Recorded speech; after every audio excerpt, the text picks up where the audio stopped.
Jazakallahu khairan. Assalamualaikum warahmatullahi wabarakatuh. Waalaikumsalam. Innal hamdalillah nahmaduhu wa nasta'inuhu wa nastaghfiruh wa na'udzu billahi min shururi anfusina wa min sayyiati a'malina. May yahdihillahu fala mudilla lahu wa may yudlilhu fala hadiyalah. Asyhadu an la ilaha illallah wa asyhadu anna Muhammadan abduhu wa rasuluh. Allahumma shalli ala Muhammad wa ala ali Muhammad.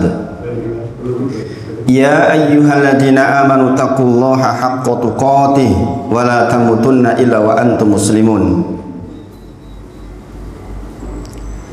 Ya ayyuhan nasu taqu rabbakumul ladzi khalaqakum min nafsin wahidah wa khalaqa minha zawjaha wa batha minhuma rijalan katsiran wa nisaa'a wattaqullaha alladzi tasaaluna bihi wal arham innallaha kana 'alaikum raqiba. Ya ayyuhalladzina amanu taqullaha wa qulu qawlan sadida yuslih lakum a'malakum wa yaghfir lakum dzunubakum wa may yuti'illaha wa rasulahu faqad faza fawzan 'azima. Wahai orang-orang yang beriman, bertakwalah kepada Allah. Wa qulu qawlan sadida. Pastikan setiap kalimat yang keluar dari mulut kita adalah kalimat yang benar saja. Yuslih lakum a'malakum. Dengan itu Allah akan memperbaiki amal kita selanjutnya. Wa yaghfir lakum dzunubakum. Allah ampuni dosa-dosa kita yang telah lalu. Wa may yuti'illaha wa rasulahu. Barang siapa yang taat kepada Allah dan Rasulnya, faqad faza fawzan 'azima. Sesungguhnya dialah orang yang mendapatkan kemenangan yang besar, keuntungan yang besar. Nah, kita berusaha, mudah-mudahan kita termasuk orang-orang yang dibuat oleh Allah menjadi orang-orang yang taat kepada Allah dan Rasulnya. Dengan demikian kita termasuk orang-orang yang beruntung, sebagaimana Allah sebut di dalam Quran surah Ali Imran 185, faman zuhziha 'anil nar wa udkhilal jannah faqad faz. Barang siapa dijauhkan dari neraka jahanam, dimasukkan surganya Allah, faqad faz. Dialah orang yang pemenang sesungguhnya. Maka hari ini kita tentu saja sangat ingin menjadi orang-orang yang didekatkan kepada surganya Allah dengan dibuat taat olehnya. Kita dijauhkan dari neraka jahanam dengan dibuat tidak bermaksiat kepadanya. Semuanya adalah hidayah dari Allah Subhanahu wa taala, yaitu dalam bentuk hidayah taufik, izin dari Allah agar badan kita, mata kita, pendengaran kita semuanya menjadi fasilitas dari Allah untuk taat kepadanya, bukan untuk bermaksiat kepadanya. Sebagaimana kita sama-sama tahu, sebagian besar orang yang bermaksiat kepada Allah justru yang sedang mendapatkan nikmat yang banyak. Orang bisa berzina karena sehat, karena punya uang, karena punya kesempatan, karena punya jabatan. Orang kalau lagi sakit nggak mungkin kepikir zina. Maka dikatakan kata Allah, wa qalilum min ibadiyas syakur, sedikit di antara hamba-hambaku yang bisa bersyukur kepadaku. Quran surah Toha ayat 13. Maka kita berdoa, ya Allah, mudah-mudahan kami termasuk orang yang sedikit itu. Terlebih bagi kita yang sudah di atas usia 40 tahun lebih, yang dikatakan sudah mendekati waktu maghrib, kita sudah asar. Kalau udah 40 tahun itu sudah asar, Bapak Ibu, menurut agama ini. Kita sudah hendak pulang. Gini. Maka pastikan kita benar-benar ibadahnya benar, ibadahnya tepat, ikhlas karena Allah, dipandu oleh Rasulullah. Dengan itu kita akan pulang kepada Allah biqalbin salim.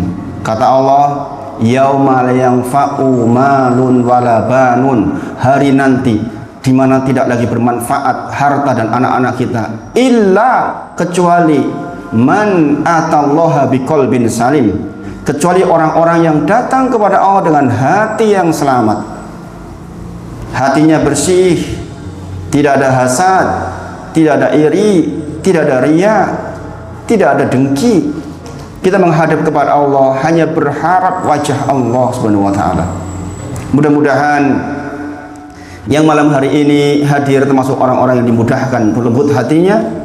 Dengan itu insya Allah kita akan dipandu, dimudahkan oleh Allah untuk masuk surganya di yaumil akhir kelak, insya Allah. Salawat dan salam kita sampaikan pada junjungan kita Nabi Muhammad sallallahu alaihi wasallam.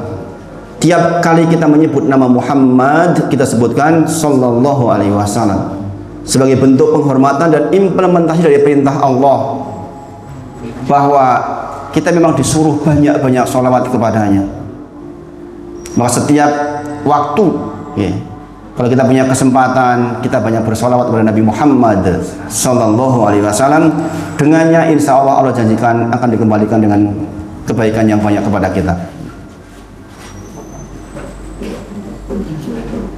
Bapak Ibu semuanya, malam hari ini saya mulai dengan satu hadis, ya, dari Nabi Muhammad sallallahu alaihi wasallam, riwayat Abu Sa'id Al-Khudri, ketika beliau melihat sebagian orang, ya, terlambat sholat. Terlambat sholat artinya terlambat mendapatkan takbiratul ihram imam. Ya, definisi terlambat sholat adalah jenengan masuk ke masjid sementara jenengan belum di shaf, imam sudah Allahu Akbar. Itu terlambat namanya. Jadi terlambat itu bukan masbuk. Masbuk beda lagi. Okay. Terlambat itu ketika jenengan datang ke masjid sementara imam sudah takbiratul ihram, jenengan belum di shaf. Jadi ketika Rasulullah menyaksikan keadaan itu, Rasulullah menyebutkan la yazalu qaumun yata'akhiruna, tidaklah suatu kaum, tidaklah seseorang membiasakan untuk terlambat di dalam mengejar shaf salatnya hatta yuakhirahumullah, kecuali kepada dia semua urusannya akan dibuat telat. Kalau sakit sembuhnya telat, pengen punya anak soleh, sudah meninggal mungkin baru punya anak soleh, semuanya serba telat. Padahal kalimat telat itu identik dengan nggak baik, gitu bang. Telat makan jadi apa? Mah, gitu. Sering telat makan maka mah, kecuali puasa sekalian. Nih puasa sekalian malah menyembuhkan mah. Tapi kalau nggak niat puasa kok telat-telat, ini jadi mah malahan. Telat nikah, gimana? Susah punya anak, udah tua. Kemudian telat masuk kerja, apa yang terjadi? Dipotong gajinya. Maka telat memang nggak bagus. Tetapi telat itu semua telat dunia. Kalau jenengan telat dalam kasus ini, kata Rasulullah di riwayat hadis yang lain, jikalau suatu kaum membiasakan telat, qala Rasulullah sallallahu alaihi wasallam, la yazalu qauman yata'akhiruna anis shaufi awal. Jikalau seseorang dengan sengaja membiasakan dirinya untuk telat dari shaf awal, shaf 1,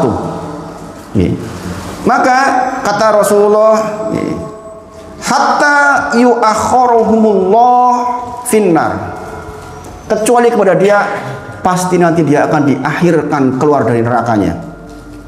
Coba Bapak Ibu, ini wong sholat loh nih, cerita wong sholat kok mlebu neraka. Soyo meneh sing ora sholat. Membiasakan diri untuk telat saja bisa berpotensi keluar dari nerakanya lama sekali, dan dia akan masuk surga belakangan. Subhanallah. Maka Bapak Ibu semuanya, di awal saya mengingatkan, monggo, kita sudah pernah belajar lagi dalam proses belajar tentang fikih sholat bertahap.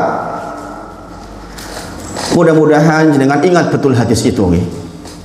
Jadi telat di karangan pas batu bukan telat masbuk. Telat itu imam sudah takbiratul ihram, kita masih jalan, kita belum di shaf, itu namanya telat.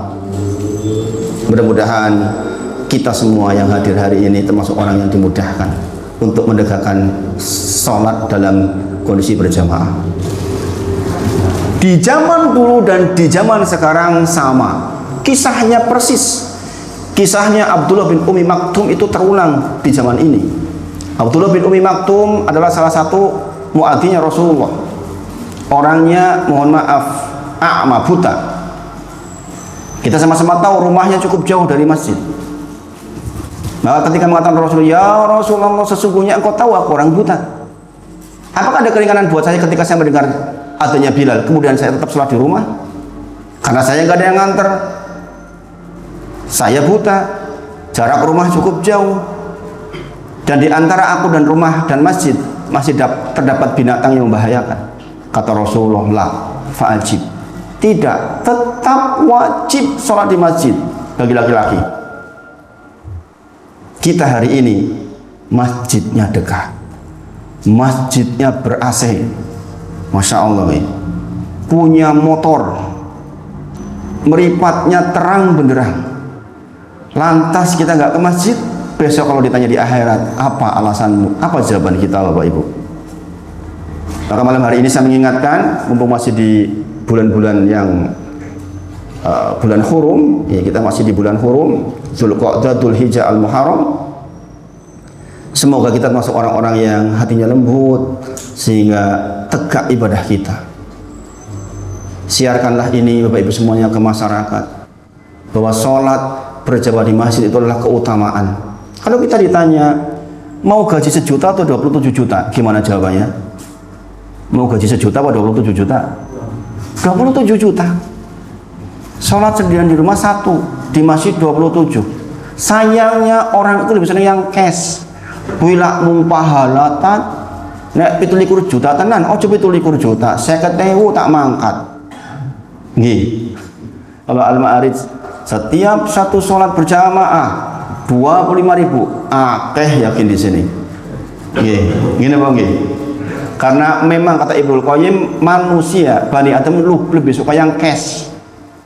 Padahal yang namanya akhirat khairu wa abqa, lebih baik dan lebih kekal.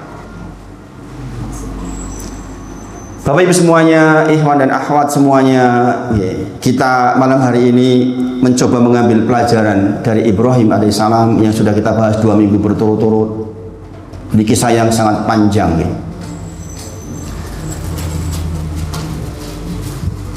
Di antara yang disebut kepada Ibrahim alaihissalam adalah beliau adalah bapaknya tauhid. Bapaknya tauhid, sebagaimana kita sudah bahas kemarin. Jadi wa ma kana minal musyrikin. Ibrahim alaihissalam dari kecil itu enggak pernah berbuat syirik kepada Allah Subhanahu wa taala. Makanya di dalam zikir bagi zikir petang kita mengucapkan asbahna ala fitratil Islam wa ala kalimatil ikhlas wa ala dinin nabiyina Muhammadin sallallahu alaihi wasallam wa ala millati abina Ibrahim hanifa muslima wa ma kana minal musyrikin. Alhamdulillah pagi ini saya masih agamanya Islam, masih di atas kalimat la ilaha illallah, masih di atas agamanya Muhammad sallallahu alaihi wasallam, dan masih di atas milahnya Ibrahim, yaitu milah yang hanifa muslimah wa ma kana minal musyrikin, yaitu yang condong kepada kebaikan, yang selalu hanya menyembah kepada Allah dan tidak pernah berbuat syirik. Itu modal besar kita untuk bahagia. Bapak Ibu semuanya, sebenarnya pelajaran tauhid inilah pelajaran yang paling mempengaruhi kehidupan kita. Dari sekian pelajaran yang kita sudah pelajari, sesungguhnya Bapak Ibu semuanya, pelajaran yang akan sangat mempengaruhi cara pikir kita, cara tindak kita, kebahagiaan kita adalah pelajaran tauhid sebenarnya. Makanya ada beberapa kitab khusus membahas tentang tauhid. Kalau begini rasanya seminggu sekali terasa kurang masalah itu. Kadang-kadang kita pengen bahas satu ini full tauhid saja, fikih saja gitu. Masya Allah. Ini mudah-mudahan pada hari ini nanti bisa nih. Mudah-mudahan Al-Ma'arij termasuk yang bisa nata. Nanti ada 4 pelajaran misalnya, tauhid, hadis, adabul mufrad misalnya, terus fikih. Kalau itu bisa, Masya Allah, Masya Allah, akan sangat membantu cara kita beragama. Jadi Bapak Ibu semuanya perlu diketahui, semua ulama sepakat kunci kebahagiaan di dunia dan di akhirat itu tauhid. Kenapa? Allah berfirman, wa ma khalaqatul jinna wal insa illa liya'buduni. Tidaklah diciptakan jin dan manusia kecuali untuk mengibadahiku. Tauhid itu mengibadahi Allah. Allah sebagai satu-satunya tempat kita bersandar, kita memohon, kita berharap. Maka siapapun yang mampu melakukan itu pasti bahagia. pasti bahagia. Coba seorang ayah pergi bekerja dari rumahnya mencari nafkah, pasti ketika dapat nafkah akan sangat bahagia ketika nafkah itu diberikan kepada anak istri kita, ya enggak? Ya enggak, Pak Awal? Kita punya uang, kok istri kita bisa dahar, anak kita bisa dahar, anak kita bisa sekolah, bahagia enggak sebagai bapak? Bahagia enggak? Jangan malah diserahkan kepada wanita lain. Cari nafkah yang separuh untuk selingkuhannya, enggak bakal bahagia, hancur. Orang yang mampu melaksanakan tugas utamanya pasti bahagia. Maka kata Rasulullah, khairukum li ahli. Hai laki-laki, kalian yang paling baik, kata Rasulullah, yang paling baik dengan istri dan anaknya. Wa ana khairukum li ahli. Dan saya ini loh contoh terbaik untuk orang yang berbuat baik kepada keluarga. Maka laki-laki kalau pengen baik, pengen bahagia, bahagiakan istri dan anak. Itu rumusnya, bukan bahagiakan istri orang lain. Sekarang ya Allah, lihat di berita perselingkuhan, pemerkosaan, kiai mencabuli santrinya, enggak 1, 50, ada lagi 24. Subhanallah, ini semua gara-gara tauhidnya rendah. Dia nggak tahu bahwa nikmat yang diterima olehnya untuk tegak ibadah kepada Allah, bukan untuk bermaksiat kepadanya. Tapi sekali lagi, sayang sekali pelaku-pelaku maksiat itu orang yang justru diberi nikmat lebih. Makanya kadang-kadang Bapak Ibu semuanya, Allah merawat kita dengan kekurangan, dengan kesedihan, dengan kepapaan yang membuat kita jadi ingat kepada Allah. Dalam kondisi lebih, kadang-kadang kita justru melawan Allah, merasa kuat.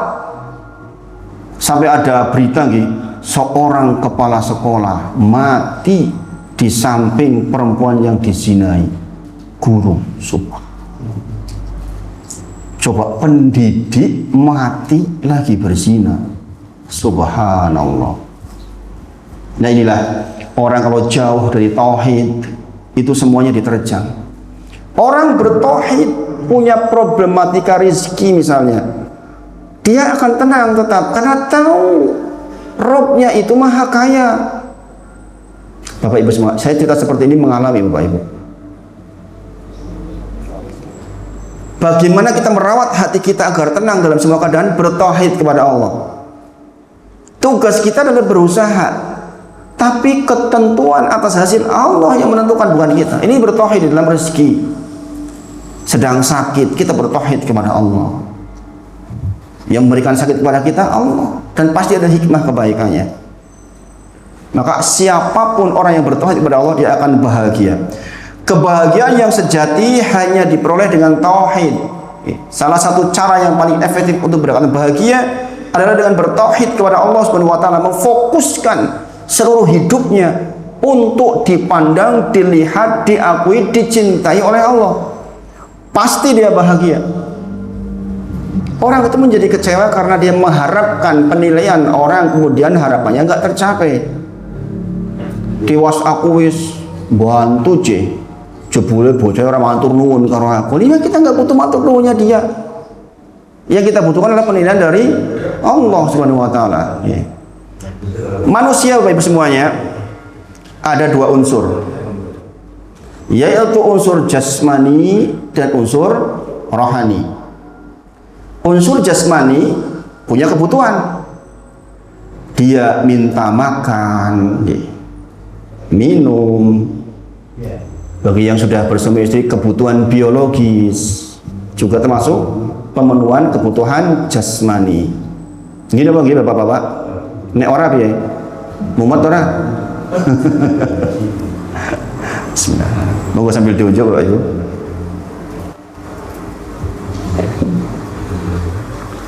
Itu kebutuhan jasmani akan menyehatkan jikalau terpenuhi. Makin tua makin butuh vitamin B kompleks katanya. Karena kalau nggak pegel-pegel. Saya 3 tahun yang lalu nyupir mobil ke Cilacap, tiba-tiba sampai ke sana kok pegel ini. Iki opo tuh ora pernah koyo ngene rasane. Ya saya kan nggak tahu, tak biarin aja. Kok lama gitu.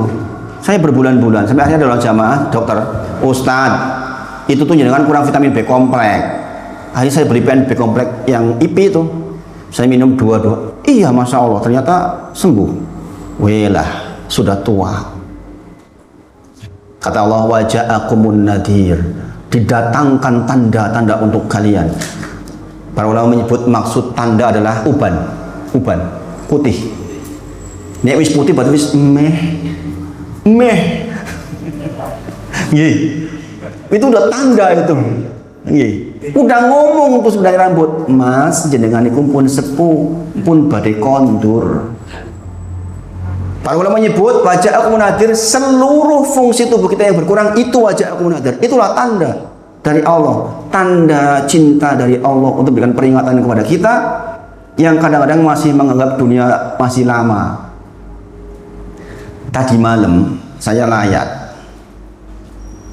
itu ketua keringnya tempat saya, ketua kering sepuh, masih rewang malamnya, masih rewang hajatan, siangnya ya masih rewang, sampai menjelang asar masih rewang. Pulang kecapean, pegang dada, jelungup, meninggal. Baru ngobrol we. Dan kebetulan beliau belum punya anak sampai tua, maka lingkungan sudah kita kuburkan saja malam ini juga. Jam 10 sudah dikuburkan. Kenapa? Nggak ada yang nungguin, nggak punya anak. Subhanallah. Dan ini sunnah, disegerakan dikubur itu sunnah. Dan ini termasuk pelajaran baru pertama di situ.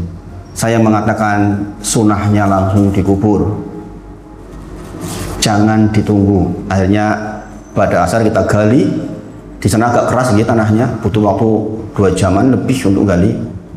Alhamdulillah jam 10 malam proses pemakaman berjalan baik, lancar. Semoga Allah merahmati beliau rahmatan wasi'ah, dengan rahmat yang luas. Sedangkan untuk kebutuhan rohani, Bapak Ibu semuanya, dia juga butuh dipenuhi, dibahagiakan, dan justru inilah aslinya pusat kebahagiaan. Seseorang yang kebutuhan rohaninya terpenuhi, maka dia pasti akan bahagia.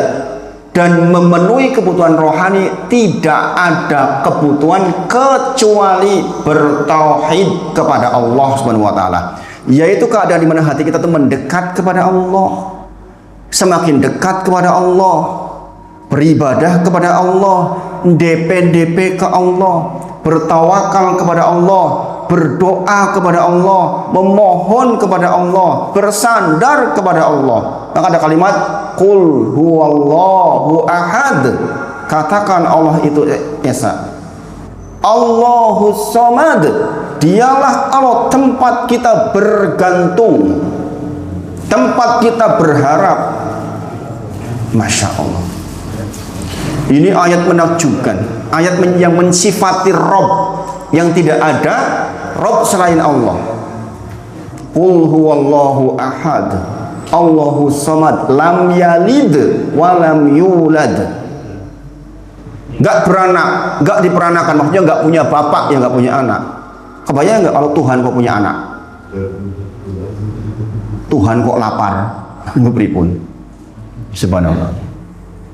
Dan tidak ada yang semisal dengan Allah Subhanahu wa taala.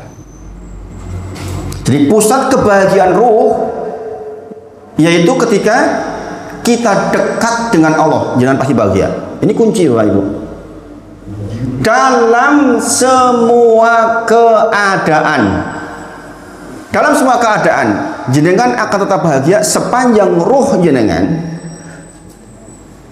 kita mendekat betul kepada Allah Subhanahu wa taala. Karena standar kebahagiaan bukan pada jumlah kekayaan kita, nggak ada Bapak Ibu.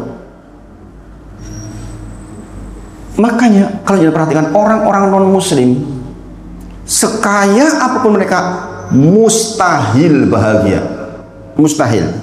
Makanya aneh-aneh, subhanallah, dari mana datangnya hubungan laki-laki dengan laki-laki? Kebanyakan dari non muslim. Mohon maaf, bahkan berhubungan dengan hewan. Wis karo pasangan wis ora puas, ganti meneh. Oh, terus akhirnya menyimpang kemana-mana. Karena yang mereka nggak pernah bahagia. Mereka cari cara bahagia, tapi inti bahagia yaitu mendekat pada Allah tuh nggak dapat. Makanya nggak akan pernah bahagia, Bapak Ibu. Mustahil orang non Muslim itu bahagia, itu mustahil. Ini rumus dari Allah nih. Ketika kita salah mencari metode untuk membahagiakan ruh ini, maka kebahagiaan hakiki tidak akan pernah tercapai. Yang terjadi justru sebaliknya. Semua instrumen yang nempel di kita, kekayaan kah, jabatan kah, apapun tidak akan membahagiakan kita kecuali hati kita terpenuhi kebutuhannya, yaitu dekatnya hati kepada Allah Subhanahu wa taala. Kebahagiaan ruh adalah ketika ruh tersebut berusaha mengenali Rabb-nya. Mengenali Rabb-nya adalah ilmu tauhid, Bapak Ibu semuanya. Karena dia diciptakan dalam rangka untuk itu. Wa ma khalaqtul jinna wal insa illa liya'budun. Jenengan itu diciptakan nggak ada tujuan lain kecuali untuk mengibadahi Allah. Ketika seseorang mampu melaksanakan tujuan hidupnya, pasti bahagia. Pasti bahagia, Bapak Ibu. Karena dia sudah memenuhi kewajibannya. Sebagaimana seorang ayah bisa memenuhi kebutuhan anak istrinya, maka dia bahagia. Alangkah menderitanya seorang suami ketika istrinya minta uang, anaknya minta uang, dia nggak punya. Menderitanya kayak apa? Ketika jenengan bisa memberi, pasti jenengan bahagia. Apalagi kalau istri mengatakan matur nuwun Pak pun cekap loh, rasa neko disno niku. Gini apa iki Bapak-bapak? Jenengan bahagia boten nek paring sangu kali ibu. Ibu-ibu gimana? Bapak-bapak sangunya cukup enggak jenengan? Insya Allah dicukupkan, dicukupkan. Maka Bapak Ibu semuanya, semakin fokus jiwa seseorang kepada Rabbul Alamin akan semakin bahagia karena dia telah melaksanakan tugas utamanya sebagai seorang hamba terhadap Rabb-nya. Kita punya pencipta, Allah Subhanahu wa taala. Kita yang diciptakan. Maka kita punya hubungan hamba kepada Rabb-nya adalah mengibadahinya. Maka siapapun yang bisa normal mengibadahi Allah pasti bahagia dalam semua keadaan. Adapun instrumen yang lain, kaya, miskin, pejabat, bukan pejabat, itu hanya instrumen dunia, kebutuhan jasmani, Bapak Ibu. Nggak akan ada polnya kalau itu. Mau orang punya mobil satu cukup? Nggak, minta dua, yakin. Sudah dua minta tiga, sudah tiga minta yang ganti yang baru lagi. Seorang jemaah didatangi oleh saudaranya, duit kok, tuh mobil listrik, saiki zamannya mobil listrik. Punya uang, kalau dia nggak beriman kepada Allah, ya tak tukulah. Tapi kan ini orang udah ngaji, saya bilang gini Ustaz, enggak, saya ini udah cukup. Ini yo cukup yo, mau beli 5 cukup betul. Fortuner 2, Expander 2, ya cukup. Nih orang cukup kebangetan, keplak nih orang cukup. Tapi manusia kalau dibiarkan nggak akan cukup, subhanallah. Ujian kaya atau miskin, ketika ruh mendapatkan kebutuhan maka tetap bahagia. Betapa tidak adilnya Allah kalau kebahagiaan hanya didominasi oleh orang kaya. Kasihan Bapak Ibu, yang miskin bagaimana? Iya bagi nek bahagia mung duwe wong sugih, lah terus yang miskin nggak berhak bahagia? Nggak bisa begitu Bapak Ibu. Begitu banyak seorang bos yang mukanya pucot garang, supirnya guyang-guyu. Gini apa nggih? Sugih ndi kali bosan niku? Sugih, tapi supirnya santai, nunggu bosnya santai, nontos. Bosnya stres. Banyak kan yang begitu? Banyak. Saya punya teman pejabat. Ternyata di pejabat itu orang gampang. Teman akrab nih. Salah satu pejabat di Jakarta, teman di kampus. Tak kira di pejabat ki penak. Ora penak katanya.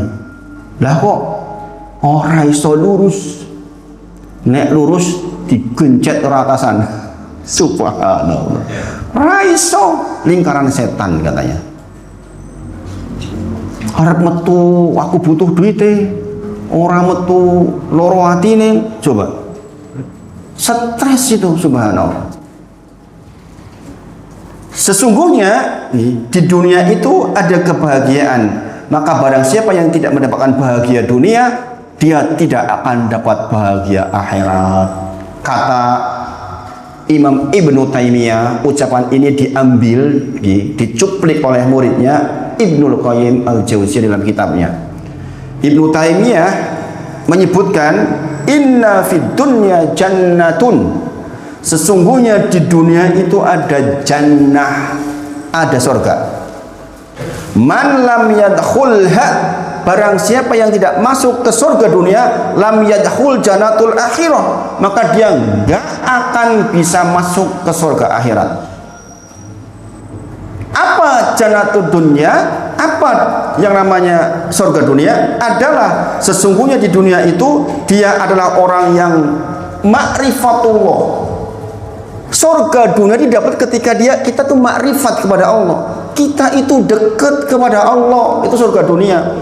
Siapapun yang hidupnya dekat kepada Allah, taat kepada Allah, berzikir kepada Allah, pasti dibagikan bahagia. Itulah surga dunia dalam semua keadaannya. Maka barang siapa yang tidak merasakan surga dunia, dia nggak akan merasakan surga akhirat. Maksudnya bagaimana? Seseorang yang di dunia nggak bertauhid, berarti nggak merasakan nikmatnya kedekatan dengan Allah, nggak akan masuk surganya Allah. Sekali lagi, ini adalah kalimat yang menunjuk bahwa seseorang yang bertauhid itu pasti bahagia. Jadi kita nyari bahagia kemana Pak Ibu semuanya? Quran surah Ar-Ra'd ayat ke-28. Alladzina amanu wa tatma'innu qulubuhum bidzikrillah. Orang-orang yang beriman yang hatinya menjadi tentram karena mengingat Allah. Alla bidzikrillah tatma'innul qulub. Hanya dengan mengingat Allah hati menjadi tentram. Rumus dari Allah. Quran surah Ar-Ra'd ayat ke-28. Adalah orang-orang yang beriman, yang hatinya mentauhidkan Allah, selalu ingat kepada Allah, seluruh urusannya dikembalikan kepada Allah. Makanya ada zikir, ya hayyu ya qayyum bi rahmatika astaghis aslih li sya'ni kullahu wa la takilni ila fi tarfata ain abadan. Ya hayyu ya qayyum, yang maha hidup, yang maha mengurusi, tolong perbaiki urusanku, permudah urusanku, wala takilni ila nafsi, jangan kau serahkan urusan itu kepadaku. Torfatain, walaupun sekejap mata. Saking kita membutuhkan bantuan dari Allah Subhanahu wa taala. Jangan kita dibuat sibuk ya Allah. Tolong semua urusan dibantu oleh Engkau ya Allah. Nah, ini orang bertauhid Bapak Ibu. Makanya orang bertauhid itu ketika keluar rumah mengucapkan bismillahi tawakkaltu 'alallah. Ya Allah, dengan menyebut namamu ya Allah, saya bertawakal kepadamu. Dia merasa aman di jalan. Kata Rasulullah dalam sebuah zikir yang menakjubkan, bismillahilladzi la yadurru ma'asmi syai'un fil ardi wala fis sama wa huwas samiul alim. 3 kali diucapkan kata Rasulullah, dia akan tercegah dari kecelakaan dalam sehari itu jika diucapkan pagi hari. Jika diucapkan pada sore hari, bismillahirrahmanirrahim, fil ardi wala fis samawati was samiul alim 3 kali, maka insya Allah akan dijaga sampai datang waktu pagi. Kita mau tidur, bismika Allahumma ahya wa amut. Kita serahkan, ya Allah, karenamu ya Allah, saya bisa meletakkan punggungku. Ya Allah, atas izinmu ya Allah, saya meletakkan punggungku ini. Dan dengan izin dari Engkau saya akan dibangkitkan dari tempat tidur ini. Masya Allah. Ya Allah, jika jiwaku kau tahan, maka ampuni. Jika jiwaku kau lepas, maka jagalah ya Allah. Masya Allah. Maksud dari surga dunia yaitu kenikmatan, kelezatan, dan ketenangan hati.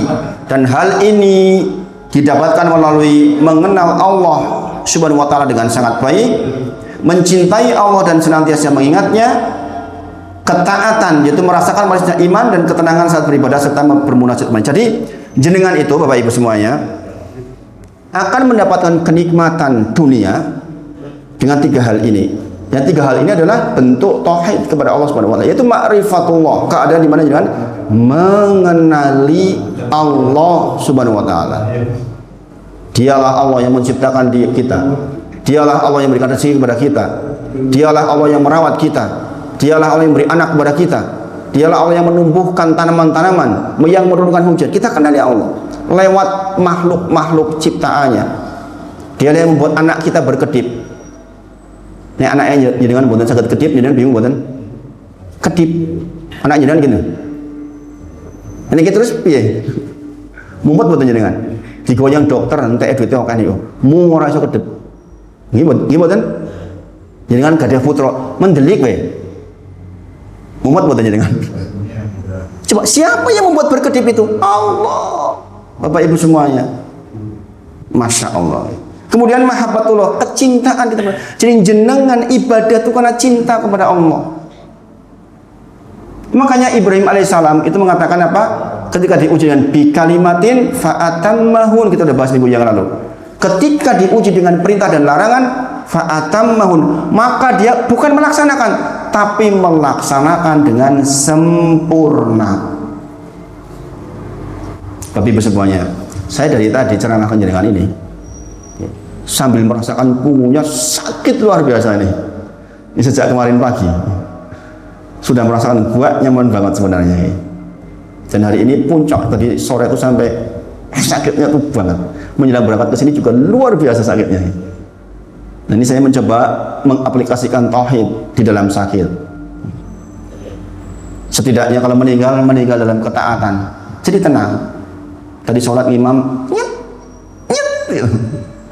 Saya mikir kalau saya meninggal malam hari ini mudah-mudahan meninggal dalam ketaatan. Begitu rasanya. Masya Allah. Ini karena overtime saya belajarnya kemarin, duduk terlalu lama, hampir seharian.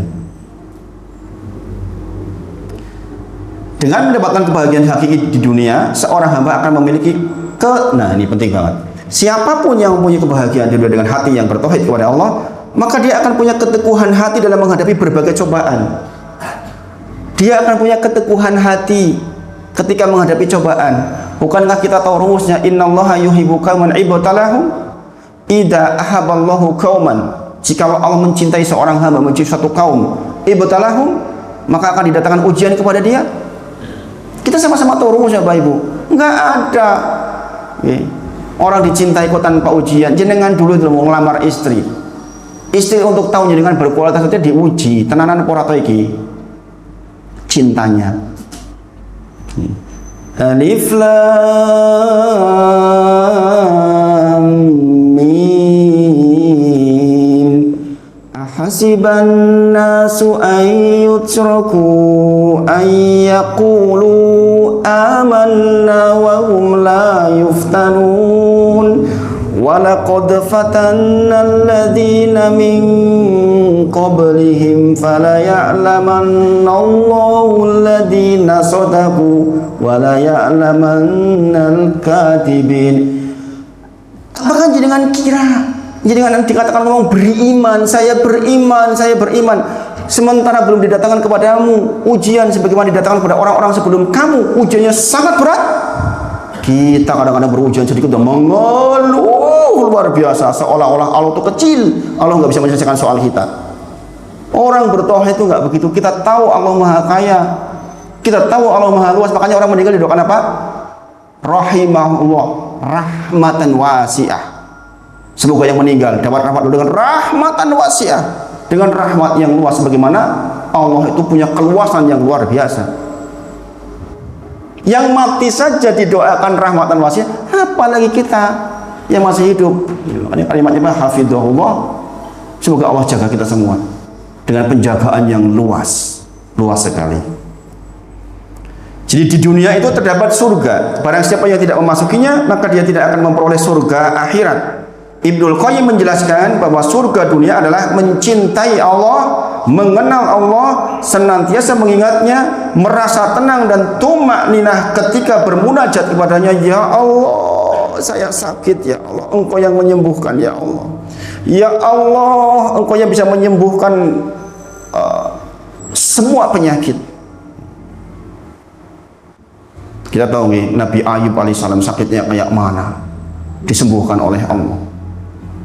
Jadi dia tenang ketika bermunajat kepadanya, menjadikan kecintaan hati hanya untuknya, memiliki rasa takut dan dibarengi rasa harap kepadanya. Takut yang harap-harap, takutnya kepada Allah, berharapnya kepada Allah Subhanahu wa Ta'ala. Senantiasa bertawakal. Setelah semua usaha kita lakukan, bertawakal kepada Allah. Sekali lagi saya ulang, setelah semua usaha kita lakukan semampu kita, sebisa kita bertawakal kepada Allah, maka hati akan menjadi tenang dan menyerahkan segala macam urusan hanya kepada Allah saja. Inilah surga dunia yang dirindukan oleh setiap orang yang beriman, yang dia ketika masuk ke dalamnya berarti ini tanda dia akan masuk ke surganya Allah di yaumil akhir kelak. Nabi Shallallahu Alaihi Wasallam bersabda, "Laisal ghina an kasratil arad." Bukanlah orang kaya yang punya harta yang banyak, walakinal ghina ghina nafas. Sesungguhnya kekayaan adalah ketika kita punya kekayaan di hati. Begitu banyak orang yang punya uang banyak tapi pelit, hatinya sempit, kuburannya sempit nantinya tuh. Wong sugih orang bantu dakwah Masjid Al-Ma'arij ini masalah. Sempit hidupnya Bapak Ibu. Maka yang namanya ghina, kata Rasulullah, ghina nafas, kekayaan di hati. Mungkin kita nggak punya banyak tapi kita ikut walaupun mungkin 20.000, 10.000, itu ghina nafas Bapak Ibu. Dari Suhaib, ia berkata Rasulullah Shallallahu Alaihi Wasallam bersabda, "Ajaban lil amril mu'min." Sungguh menakjubkan urusan orang mukmin itu. Inna amrohu kullahu khairon. Semua urusannya itu baik. Walaisa dzalik ahadin illa lil mu'min. Dan ini enggak didapat kecuali jenengan sebagai seorang mukmin. Itu yang saya katakan tadi, orang non muslim itu enggak mungkin bahagia Bapak Ibu. Ini hadisnya jelas. Sebab orang Islam itu diberi kebahagiaan khusus. Coba jangan lihat. In asobathu sarro sakaro fakana khairan lahu wa in asobathu mudharra. Jikalau dia mendapatkan kebaikan, dia bersyukur dan itu baik buat dia. Dan ketika dia dapat keburukan dzarra, sabaro, dia bersabar. Fakana khairan lahu, itu juga baik buat dia. Artinya orang mukmin itu ketika dapat keuntungan, dapat kebaikan, dan dia bersyukur, dengan syukur itu dia surga. Ketika dapat susah, kemudian dia bersabar, dengan sabarnya dia surga. Maka dikatakan ajaban lil amri mu'min. Sungguh menakjubkan urusan mukmin itu. Semuanya tuh berujung surga kalau benar caranya, masya Allah. Dan ini tidak terjadi kecuali hanya orang yang mukmin saja. Dikatakan maka siapa yang Allah kehendaki mendapat hidayah, dia akan melapangkan dadanya untuk menerima Islam. Quran surah Al-An'am ayat ke-125. Siapapun yang Allah kehendaki mendapatkan hidayah, dia mendapatkan kebahagiaan di dunia dan akhirat, dia akan melapangkan dadanya. Allah akan lapangkan dada kita untuk menerima Islam. Mudah untuk duduk di majelis, hatinya longgar, dadanya longgar.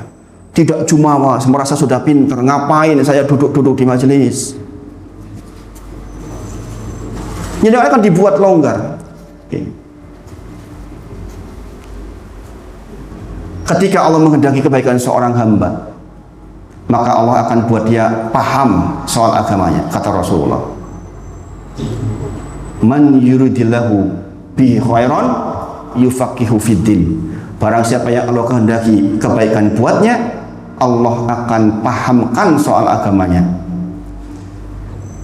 Jibril memberi wahyu kepada Nabi Muhammad SAW atas perintah Allah, sesungguhnya tidak satupun jiwa mati kecuali rizkinya pasti dipenuhi. Jibril nafasa fi ra'i, memberi wahyu kepadaku atas izin dari Allah, sesungguhnya tidak satupun jiwa meninggal kecuali rezekinya pasti sudah dipenuhi. Jadi kita tidak akan meninggal kecuali rezeki kita sudah habis. Dia tidak menggantungkan rezeki kepada bosnya, dia tidak menggantungkan rezeki kepada pekerjaannya, enggak. Kita bergantung rezeki kepada yang maha kaya, dialah Allah Subhanahu wa taala. Adapun bos kita, rekan kerja kita hanya wasilah saja.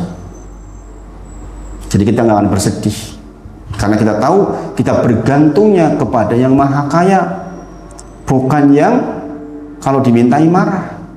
Bos kita gaji kita 2 juta, minta 2,5 juta, marah. Allah justru marah kalau kita nggak minta kepadanya, karena dia maha kaya. Ada orang cerita ke saya, Ustadz, usaha saya kalau nggak pakai gratifikasi nggak bisa jalan. Mumpun lazim kados niku nek mboten kados niku mboten saged. Izin hanya turun ketika saya harus nyogok. ke pejabat, sogoannya uang dan perempuan. Perempuannya standarnya Pakistan, Rusia, Perancis, nggak mau yang lokal. Sekali nyogok nggak cukup 100 juta, nggak cukup.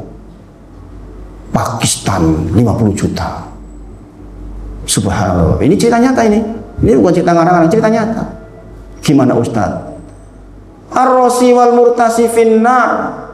Yang nyogok dan yang disogok di neraka, kata Rasulullah.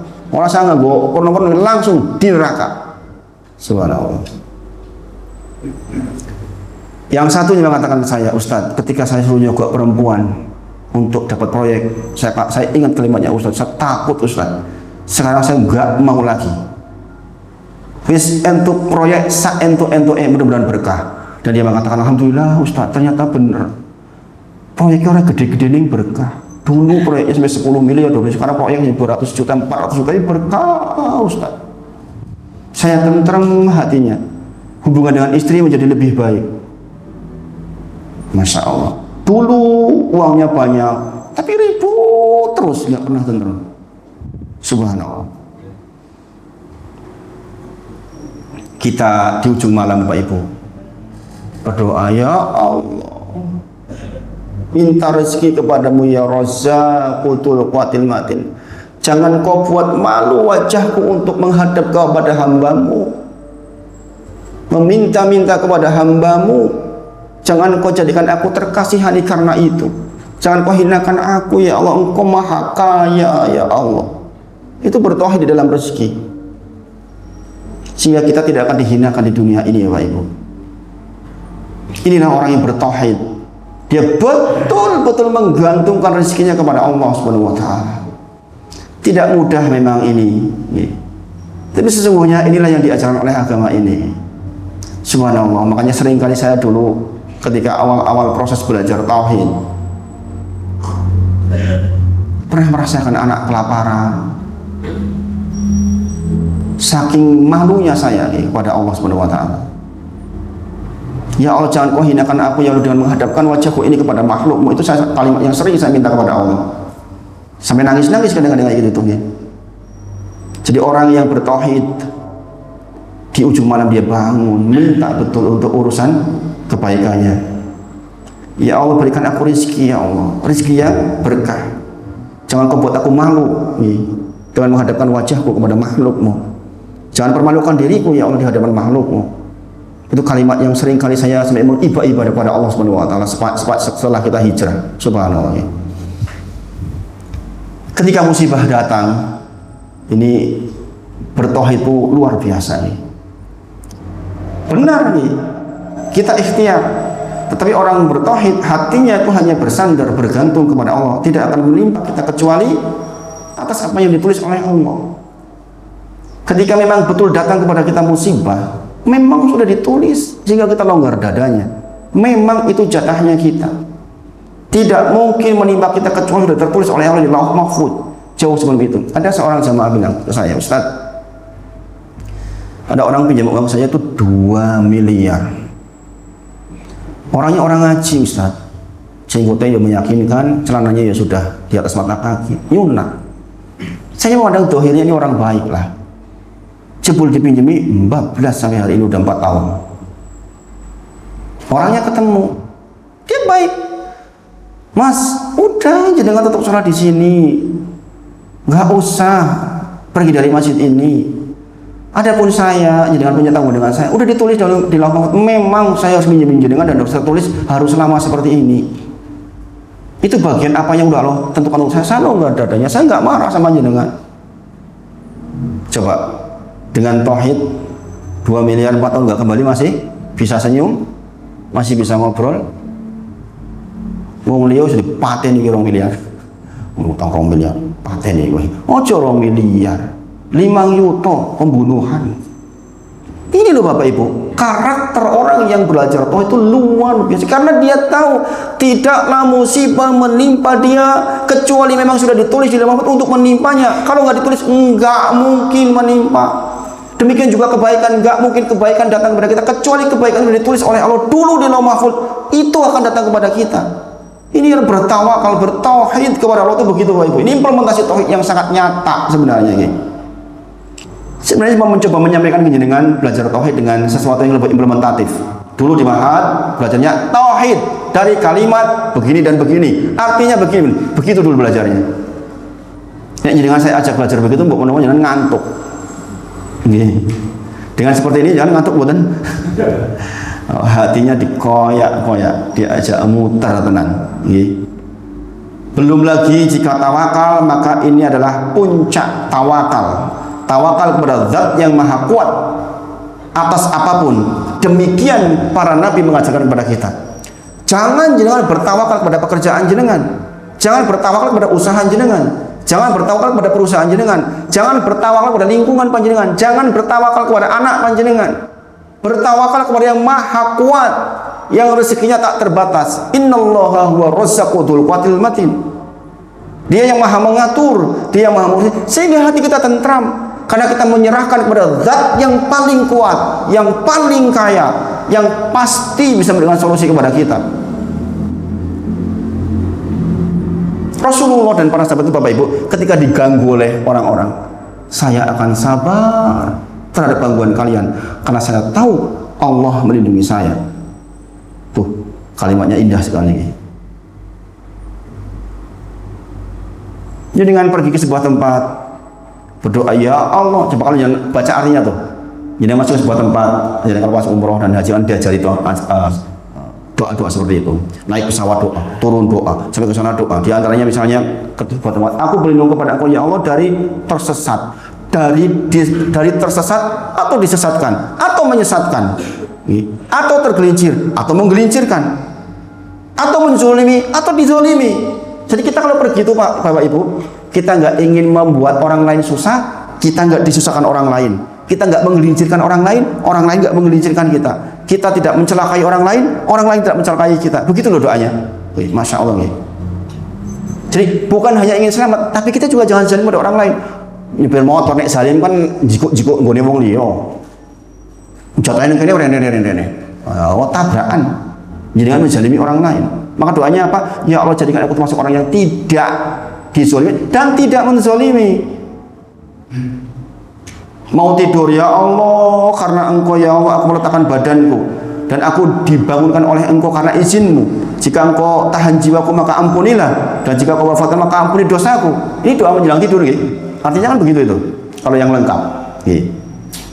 Jika Kau lepaskan jiwaku maka jaga ya Allah. Jika Kau pegang maka ampuni ya Allah. Coba tuh, kita betul-betul bertauhid dalam semua keadaan. Nah, inilah pelajaran-pelajaran penting yang bisa diambil dari kisahnya Ibrahim alaihissalam. Dalam ayat-ayat yang terpampang sangat banyak. Ada satu kisah menakjubkan nih sebagai penutup.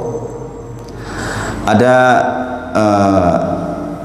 hal yang mungkin membuat kita berpikir. An Ummu Syarik radhiyallahu anha. Dari Ummu Syarik radhiyallahu anha, Rasulullah sallallahu alaihi wasallam amara bi qatl wazak, memerintahkan kepadaku untuk membunuh cicak. Wa qala kana ya'fuhu ala Ibrahim alaihissalam. Karena dia cicak itu dulu termasuk yang ikut-ikutan meniup-niup apinya Ibrahim, api yang untuk membakar Ibrahim, mohon maaf. Coba yang perhatikan. Elek sitik men. Wapi mulap-mulap gede banget ya cicak niku sepinten. Cicak niku cilik to. Ngaruh buatan kira-kira. Mbok menora ngaruh. Itu saja karena dia ikut ta'awun di dalam ismi wal udwan, di dalam keburukan, maka dia dihukumi, bahkan dikatakan sebagai fuwaisikon, sebagai makhluk yang penuh kemunafikan, maka boleh dibunuh. Kalau dibunuh sekali dek mati, 100 dengan dapat pahalanya niku. Kalau 2 kali mukulnya, 3 kali mukulnya lebih kecil. Bayangkan, karena apa? Karena dia punya peran buruk di dalam sebuah situasi yang besar sekali. Semua orang musuh Ibrahim dia ikut-ikutan saja dihukumi oleh Allah begitu. Maka kita ini ingin kita punya peran baik, karena sekecil apapun peran baik itu akan dihitung di sisi Allah. Maka ada istilah zarah, sekecil apapun akan ditimbang oleh Allah. Maka duduknya dengan pada malam hari ini berkebaikan insya Allah. Mudah-mudahan apa yang jenengan investasikan waktu, Mudah-mudahan benar-benar di sisi Allah menjadi sesuatu yang bernilai besar. Dan mudah-mudahan kita termasuk penduduk surga Firdaus. Allahumma inna nas'aluka jannatul Firdaus. Ya Allah, kami semua meminta kepadamu surga Firdaus. Wa idza sa'altumullah, kata Rasulullah, jikalau kamu meminta kepada Allah, sa'altu Firdaus, mintalah Firdaus. Ini sampai malam hari ini, mudah-mudahan bermanfaat. Mudah-mudahan hati kita menjadi lebih lembut. Dengan ini kita lebih taat. Soft pertama dipenuhi, dan mudah-mudahan masjid ini menjadi terus berkembang, lingkungannya diberkahi oleh Allah Subhanahu wa taala. Mohon maaf jikalau ada hal yang kurang pas di hati. Wa akhiru da'wana alhamdulillahirabbil alamin. Assalamualaikum warahmatullahi wabarakatuh. Waalaikumsalam.